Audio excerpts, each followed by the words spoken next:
This is how I got a free house in Portland, Oregon, and how you can too. So the first thing I did was find a vacant house that somebody was trying to rent. Next, I looked up how to break into a lockbox without using force. Thanks, YouTube. Next, I forged some documents.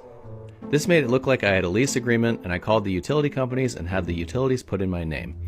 I'm not going to pay them, but they don't know that. When the owner showed up, I politely explained that this was my house now and they need to leave. So they call the police and I show them my lease agreement and the utility bills, and they tell the owner that this is a civil matter and they've got to sue me. This made the owner super angry, so she lawyers up and tries to evict me.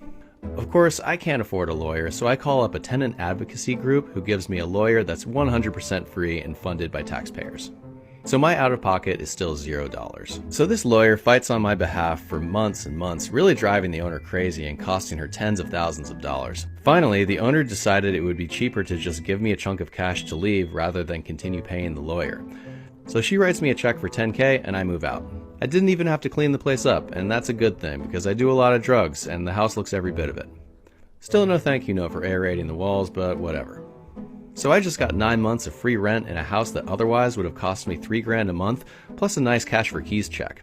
And I wasn't even charged with anything. I always thought that stealing was wrong, but it turns out if you steal a house, it's not even against the law here. So this couldn't have worked out any better. Thanks, Portland. Obviously, he's making this in jest how stupid the housing laws are in not only Portland, but really a lot of places in the US, but that's crazy.